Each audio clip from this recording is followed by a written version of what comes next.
நீங்கள்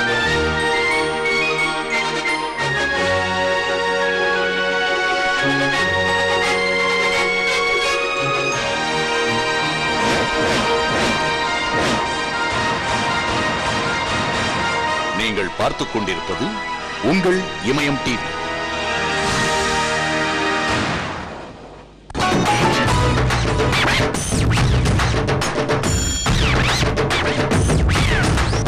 பொதிகை தமிழே பூந்தமிழே, பொழிகின்ற சென்னை தமிழே, பதிகமாய் காப்பியமாய் வளம் வந்த பைந்தமிழே, பிறந்து சிறந்த மொழிகளுக்கிடையே சிறந்தே பிறந்த நம்ம தமிழ் மொழியை இந்த நல்லதொரு நேரமான தமிழர் திருநாளில் வாழ்த்தி, இமயம் தொலைக்காட்சி நேயர்கள் உங்கள் அனைவருக்கும் அருமையான பொங்கல் தின நல்வாழ்த்துக்களையும் தமிழர் திருநாள் நல்வாழ்த்துக்களையும் இந்த ஒரு நல்லதொரு நேரத்தில் கூறி, ஏன்னா புதுமையான நிகழ்ச்சியை புதுமையான வகையில் ஒரு புதுமையான ஒரு கோணத்தில் தருவதில் இமயம் தொலைக்காட்சிக்கு நிகரான தொலைக்காட்சி உலகத்திலே இல்லைன்னு சொல்லலாம்.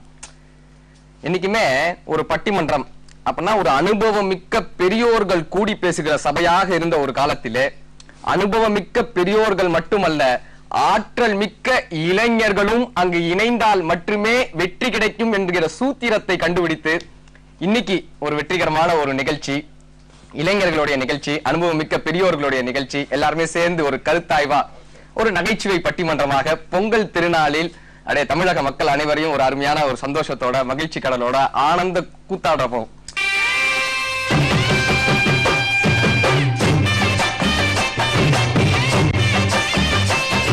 இப்ப பொதுவாகவே என்ன விஷயம் சொல்லுவாங்க, எந்த குடும்பத்துல வந்து அதிகமா சிரிக்கிறாங்களோ, எந்த வீட்டுல அதிகமா சிரிக்கிறாங்களோ அவங்க வீட்டு வாசல்ல யமதர்மன் வர்றதே இல்லை அப்படின்னுவாங்க.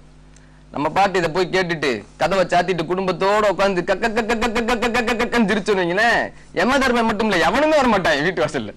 என்னடா அப்படின்ட்டு ஒரு பயந்து போயிடும். இன்னைக்கு இருக்கிற ஒரு பரபரப்பான ஒரு சூழ்நிலையில, ஒரு உற்சாகமான சூழ்நிலையில எல்லாருமே ஒரு டென்ஷனா சுத்திட்டு இருப்பாங்க. யோகா கிளாஸ்ன்றதே டென்ஷனை குறைக்கிறதுக்கு தான். யோகா கிளாஸுக்கு டென்ஷனா கிளம்புறான். ஐயோ 8 மணி ஆயிடுச்சு, நம்ம என்ன பண்றது, பரபரப்பு. அவங்கிட்ட கொண்டு போய் நான் கருத்து சொல்ல போறேன், மகாபாரதத்தில் என்ன சொன்னாங்க தெரியுமா அப்படின்னா, கருத்து அப்படின்றாலே நிறுத்து அப்படின்றாங்க. ஒரு வேலைக்காரனை கூப்பிட்டாரு. கூப்பிட்டு, இங்க யாருப்பா, பக்கத்து தெருல எங்க மாமா இருக்காரு, அவர்கிட்ட போய்